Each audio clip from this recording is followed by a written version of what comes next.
유럽과 우크라이나를 협상 주체에서 배제한 채로 이제 미국과 러시아 간의 이제 시작이 굉장히 러시아와 우크라이나가 갈등과 반목이 역사적인 그런 트럼프 대통령이 푸틴이 친구다 그러고 탈무드의 진정한 강자는 적을 친구로 만드는 사람이다.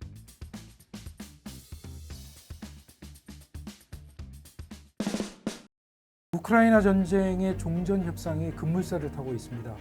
미국과 우크라이나의 실무 협의 결과 30일간의 휴전안이 결정이 됐습니다. 러시아가 과연 이 안을 받아들일지 대답을 기다리고 있는 상황인데요. 오늘은 엄구호 한양대 국제대학원 교수님을 모시고 우크라이나 전쟁 과연 언제쯤 끝날 수 있을지 그 말씀을 좀 들어보도록 하겠습니다. 교수님 안녕하십니까? 안녕하십니까? 네, 나와주셔서 감사합니다. 교수님 우리나라의 대표적인 러시아 전문가신데요. 요즘도 러시아를 1년에 서너 번씩 다녀오시는 걸로 알고 있는데 일단 먼저 30일간의 휴전안, 미국과 우크라이나가 이런 30일간의 휴전안 결정을 내린 배경이 무엇인지, 그리고 러시아가 과연 그 안을 받아들일 수 있을 것인지 이 말씀을 좀 들어볼까요? 지금 이제 우크라이나에게는 이제 미국의 안전 보장이 굉장히 중요한 문제가 됐는데요.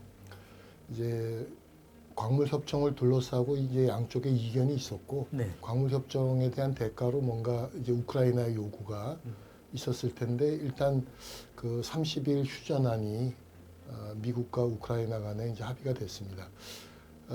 아마 이제 이번 주에 푸틴 대통령하고 트럼프 대통령 전화 통화가 있을 것 같은데요. 네. 거기서 결정이 되겠지만 지금 이제 푸틴이 상당히 고민이 되고 있는 것 같습니다. 우선 이 휴전이라는 거는 이제 우크라이나에게 일종의 좀 시간을 벌어주는 그런 이제 효과가 있기 때문에 지금 이제 러시아가 상당히 우세한 전쟁으로 돌입했는데 네. 그래서 이제 원칙적으로는 이제 러시아는 반대 입장일 텐데 역시 이제 최근에 미러 간에 상당히 관계가 개선되고 이제 앞으로 여러 가지 이제 회의를 해 나가야 되는데 만약에 이번에 미국의 요구를 받아들이지 않는다면 역시 이제 미러 관계 개선에 또 찬물을 또 끼얹는 그런 형태가 되니까 네. 푸틴 대통령으로서는 상당히 이제 고민이 될 것 같습니다. 뭐 바로 30일에 합의하기보다는 러시아가 뭔가 다른 여러 가지 조건을 또 미국에 요구할 가능성도 있습니다. 그렇군요. 네. 결국 30일간의 휴전 기간이라는 것은 30일 동안 일단 전쟁을 멈추고 협상을 한번 해보자. 그렇습니다. 이런 의도로 보이는데요. 예, 협상은 이미 이제 지난번 사우디아라비아에서 이제 유럽과 우크라이나를 협상 주체에서 배제한 채로 이제 미국과 러시아 간에 이제 시작이 됐죠. 네. 근데 이제 역시 이 협상은 뭐 우선 당사자인 우크라이나 또 유럽 이런 관련 여러 국가들의 또 요구 또 합의도 필요하기 때문에 네. 역시 이제 본격적인 협상을 위해서는 역시 전쟁이 지속되기보다는 역시 휴전 상태에서 이제 그런 걸 협의하는 게 더 좋겠죠. 그래서 네. 이제 미국이 그런 방식을 지금 주도하고 있는 것 같습니다. 그렇군요. 그러면 과연 관심은 그 30일이 됐건 아니면 조금 더 기간이 길어지던 이 3년간의 이 혈전이 과연 끝날 수 있을지에 관심이 집중이 될 텐데요. 어떻게 보십니까? 이 과연 종전 협상 결말이 있을 수 있을까요? 예, 종전 협상의 타결 가능성은 매우 높아졌습니다. 네. 우선 이제 트럼프 대통령의 의지가 강하고 또 푸틴 대통령에게도 이런 기회가 좋은 기회가 될 수 있기 때문에 네. 역시 이제 종전 협상 타결의 가능성은 이제 높아졌는데 네. 어떠한 내용을 담는 협상이 타결이 될 것인가 하는 데는 여전히 의구심, 불확실성이 남아 있습니다. 그렇죠. 역시 이제 러시아 입장에서 보면 좀 장기적으로 국제사회에서 러시아의 지위가 보장되는 좀 포괄적인 협상 타결을 원할 거고 또 유럽은 러시아의 위협이 또 장기적으로 억제될 수 있는 또 그런 요구를 할 거고 우크라이나도 종전을 하고 나서도 안보 보장이 되는 그렇죠. 이제 각자 그런 요구 사항들이 다르기 때문에 그걸 모두 담는 포괄적 평화 협정에 이르기는 쉽지 않다. 네.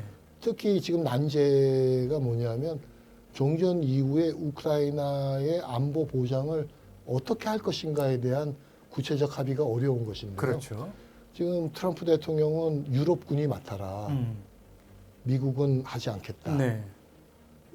러시아는 유럽군이 들어오면 절대 받아들이지 않겠다. 그렇죠.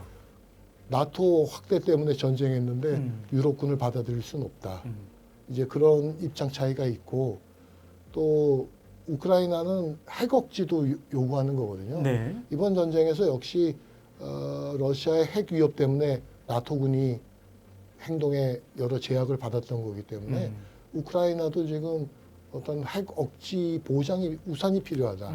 또 그런 입장이기 때문에 네. 각각 입장이 다른 종전 이후의 우크라이나 안보 보장 문제가 또 특히 그 휴전선이 1,300km로 굉장히 길기 때문에 네. 상당한 병력이 필요하거든요. 그렇죠. 그런 문제까지 포함하면 그 문제가 아마 제일 난제가 될 가능성이 있을 것 같습니다. 네. 결국 보면 대체로 지금 흘러나오는 얘기가 보면 현 상태대로 각자의 영토를 보장을 하고 그리고 말씀하신 대로 유럽군이 주둔을 하고 그런 정도의 요구를 미국은 러시아 쪽에 지금 제시를 하는 것 같은데 결국 이 유럽군의 주둔을 러시아가 받아들이지 않는 선에서 협상이 마무리가 된다면 이건 완전히 러시아 쪽의 일방적인 그런 승리로 볼 수 있지 않을까요? 그렇습니다. 네. 그 지금 말씀하셨는데 지금 러시아의 요구사항이 거의 받아들여질 것으로 보이는 게 우선 우크라이나의 나토 가입 금지가 받아들여질 그렇죠. 것 같거든요. 왜냐하면 트럼프 대통령이 이미 수차례 네. 그렇게 얘기했고 또 하나는 지금 점령지에 대한 인정. 네. 그러니까 지금 미국은 우크라이나 보고 영토 상실을 인정하라는 그렇죠. 거잖아요. 물론 이제 국제법적으로 러시아의 주권을 인정하는 협정은 안 될 겁니다. 그게 무력으로 남의 나라 땅을 뺏어서 네. 만약에 그걸 주권을 인정받으면 그건 미국으로서도 그건 굉장히 그렇죠. 부담스러운 행동이기 네. 또 우크라이나 국민으로서도 당장은 우크라이나가 러시아가 점령하는 걸 받아들이더라도 장기적으로는 이게 러시아로 다시 우크라이나로 복귀해야 된다고 주장할 수밖에 없기 때문에 네. 이제 대략적으로 그냥 점령지 인정 지금 말씀하신 네. 이제 그거는 이미 러시아 쪽으로 받아들여질 것 같습니다. 네. 근데 이제 남아 있는 이제 안보 보장 문제는 지금 러시아 분위기는 만약에 유럽군이 아니고 유엔 다국적 평화 유지군이라면 받아들일 가능성도 조금 보이거든요. 네. 근데 이제 그거는 뭐 중국이나 이런 나라도 다 관여하는 일이 될 거기 때문에 네. 역시 유럽은 불만이 많을 겁니다. 네. 근데 이제 제 생각에는 유럽군이 혼자서 안보 보장을 하는 휴전선 경계를 하는 그런 형태라면 협상 타결은 좀 어렵지 않을까. 네. 그 뭔가 러시아의 요구가 조금 더 받아들여지는 뭐 그런 상태의 합의가 되지 않을까. 네. 그런 생각이 듭니다. 지금 러시아가 우크라이나 영토를 거의 뭐 20%를 지금 맞습니다. 점령을 하고 있다고 하는데요. 그러니까 이 점령지를 인정을 하게 된다면 결국 무력으로 남의 나라를 침공을 했는데 그걸 인정을 해주는 그런 국제법적으로 아주 나쁜 선례를 남길 수가 있거든요. 그러니까 이거는 유럽도 유럽이지만 다른 나라가 보기에도 미국이 상당히 부도덕한 결정을 내렸다고 이렇게 생각을 하기가 쉬운데 이렇게 결정을 내릴 수밖에 없는 그런 배경은 뭘까요? 전쟁을 끝내야 네. 트럼프 대통령이 심지어 우리가 러시아에게 조금 약점이 있다. 뭐 이런 발언이 나올 정도로 이제 쉽게 얘기하면 유럽이건 미국이건 너무 장기적으로 지금 3년이나 전쟁을 하면서 경제적으로 또 군사적으로 굉장히 이제 힘들어진 거죠. 네. 네, 그래서 러시아가 지금 장기전 능력을 여전히 보유하고 있고 네.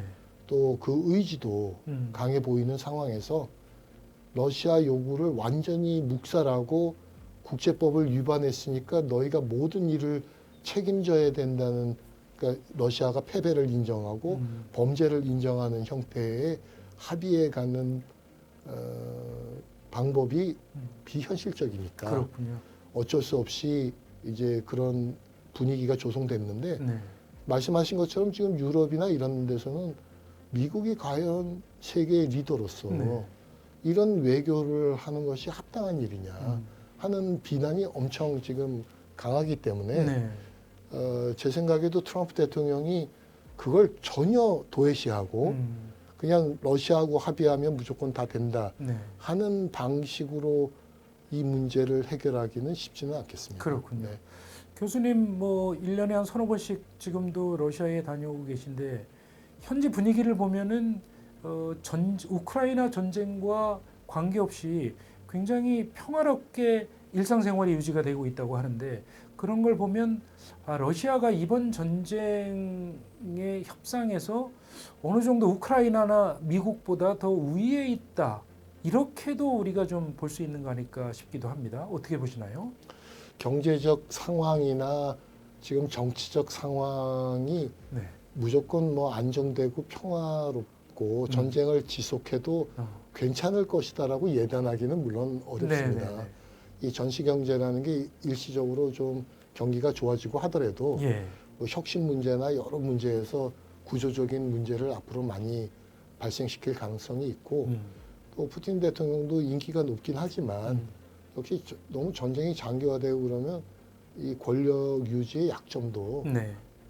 과거의 프리고진 사태나 그런 것처럼 노정될 가능성이 있기 때문에 러시아로서도 이 전쟁의 부담이 전혀 없다. 네. 이렇게 말하기는 어렵죠. 그렇군요. 그러니까 러시아도 전쟁을 지속하기에는 좀 한계 상황에 다다르고 있다. 이제 그렇게 보이는 거죠. 네. 이제 다만 상대방도 굉장히 한계에 도달했기 때문에 그렇죠.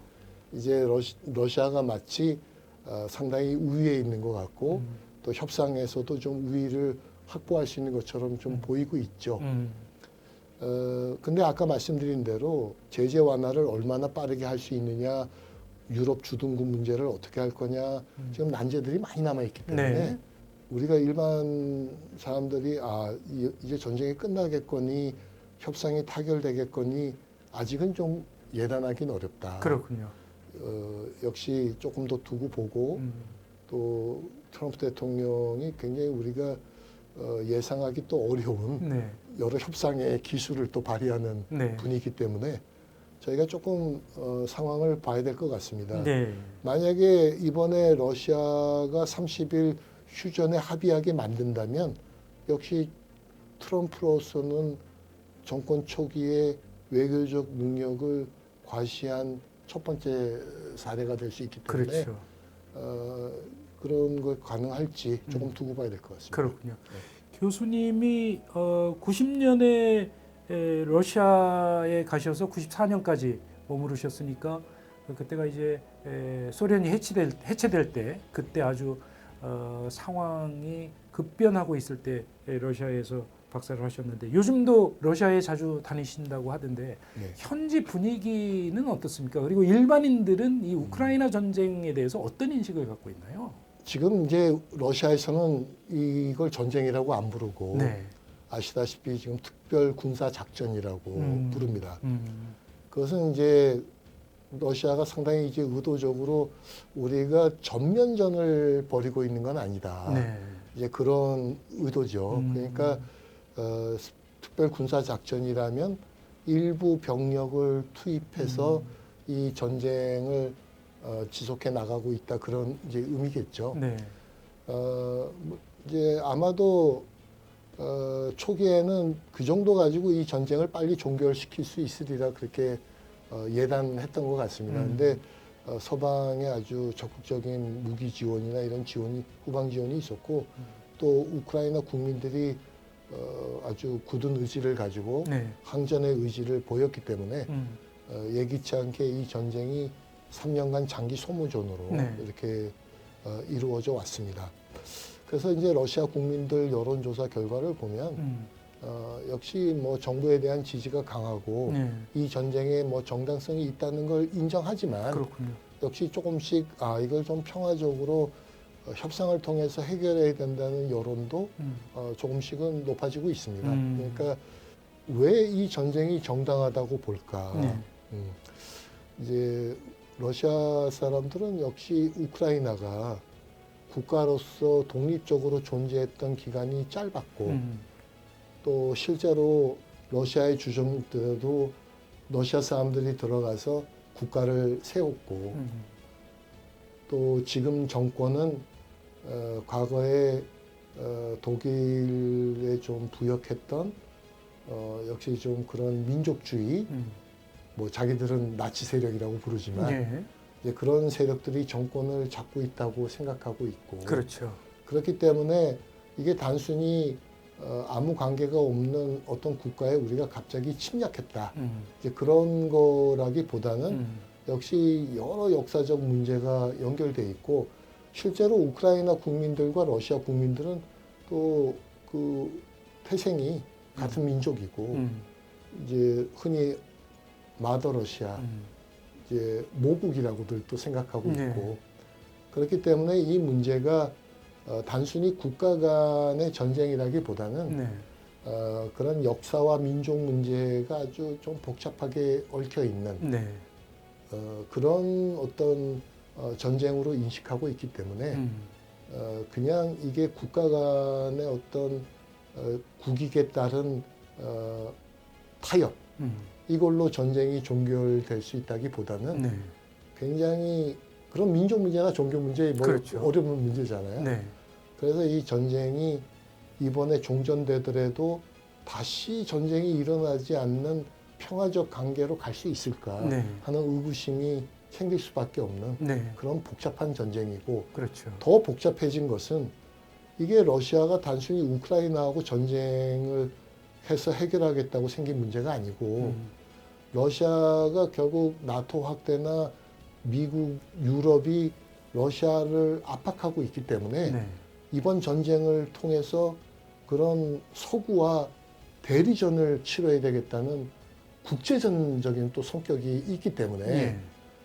지금 러시아가 아까 말씀드린 대로 장기적이고 평화적인 합의를 원한다. 음. 그 이면을 우리가 들여다본다는 건 여전히 우리는 유럽이나 미국을 믿지 못하고 그렇죠. 우리가 국제사회에서 부당한 대우를 받고 있다는 또 인식이 깔려있는 문제이기 때문에 이런 아까 말씀드린 민족 간의 문제, 국가 간의 문제, 국제적인 문제 네. 이런 삼중전의 전쟁입니다. 그렇군요. 그러니까 이 문제가 쉽사리 해결되기는 쉽지는 않겠다 네. 그런 생각이 듭니다. 그 말씀하셨지만 예를 들면 그 볼셰비키 혁명 때 우크라이나 내에서 그걸 찬동하는 쪽하고 반대하는 쪽하고 내전 수준의 갈등이 일어나서 뭐 엄청나게 많은 사람들이 목숨을 빼앗긴 그런 일도 있고 또는 나치가 러시아로 침공을 할 때 우크라이나에서 그 나치를 마치 해방군으로 이렇게 대접을 하는 이런 일도 있고 해서 굉장히 러시아와 우크라이나가 그 갈등과 반목이 아주 엄청 오랜 동안의 그 역사적인 그런 요인을 배경을 가지고 있더라고요. 그러니까 이번에 전쟁이 끝난다고 해도 결국 항구적으로 평화가 오는 것은 좀 기대하기 어려울 것이다. 뭐 이렇게 보는 시각도 좀 많은 것 같습니다. 예, 제가 뭐 그런 역사적인 문제를 말씀드린 건 좀 조심스럽기도 네, 하고 네, 네. 왜냐하면 또 러시아 사람 생각, 우크라이나 사람 생각 조금 또 네. 많이 다르기 때문에 제가 이제 말씀드리기 좀 조심스럽긴 한데 러시아 입장에서 보면 지금 말씀하신 것처럼 우크라이나의 민족주의 세력이 이제 러시아를 일종의 침략국으로만 생각하고 그런 민족적인 태생 이런 거를 도외시하고 너무 친유럽적인 이제 성향을 보여왔다 이제 그렇게 생각하는 이제 측면이 있기 때문에 네. 그런 어떤 역사적 인식이 우크라이나 국민들과 러시아 국민들 간에 잘 조화롭게 해결되기에는 좀 어렵기는 합니다. 네. 근데 만약에 이건 가정이긴 한데 네. 지금 이제 러시아가 점령하고 있는 돈바스 지역이나 이런 지역은 원래가 이제 러시아 민족이 많이 사는 지역이고 네. 지금 이제 그 드네프르강 서쪽에 이제 그쪽 지역은 원래가 이제 우크라이나 사람들이 많이 이제 사는 네. 지역인데 만약에 이제 이 점령지에 대한 러시아의 뭐 주권까지는 아니라도 지배력이 인정된다면 조금 이런 역사적인 갈등, 상호 반목 문제는 조금 줄어들 수도 그럴 수도 있겠다. 있겠네요. 왜냐하면 이제 러시아 민족들이 이제 러시아 쪽 그렇죠. 넘어가게 되니까 네. 좀 그럴 가능성은 있을 수도 있겠고요. 또 극단적으로 잘못 생각하면 혹시 그런 이쪽을 잃게 되고 또 국제사회가 지금 트럼프 대통령처럼 각자 강대국도 국익에 따라만 움직이게 됐을 때 예. 혹시 우크라이나가 이제 국가가 소멸되는 위기도 있을 가능성이 있다. 만약에 러시아가 이번 전쟁을 마지막 전쟁이라고 생각하지 않고 네. 계속적인 그런 2차, 3차의 또 그런 갈등을 일으켜 나간다면 굉장히 뭐라 그럴까요? 좀 그 인도의 그 캐시미어 지역처럼 합의는 됐는데 또 전쟁은 다시 일어나고 또 새로 합의했더니 또 국경 간의 갈등은 네. 또 일어나고 네. 그런 현상도 일어날 가능성이 전혀 없지는 않겠다. 그렇군요. 네. 말씀하신 대로 어찌됐건 전쟁이 끝난다고 해도 또다시 갈등이 재현이 되는 그런 리스크는 분명히 남아있죠. 상존을 할 텐데 지금 전쟁이 트럼프 대통령이 바라는 대로 언제쯤이 종전을 기대할 수 있을까요? 이제 트럼프 대통령이 처음에는 뭐 빨리 끝낼 수 있다 이렇게 얘기를 했는데 네. 그 지금은 뭐 6개월 정도 뭐 이내에 하겠다 네. 그렇게 얘기하고 있고 트럼프 대통령이 푸틴이 친구다 그러고 러시아 요구를 되게 수용하는 것처럼 보이잖아요.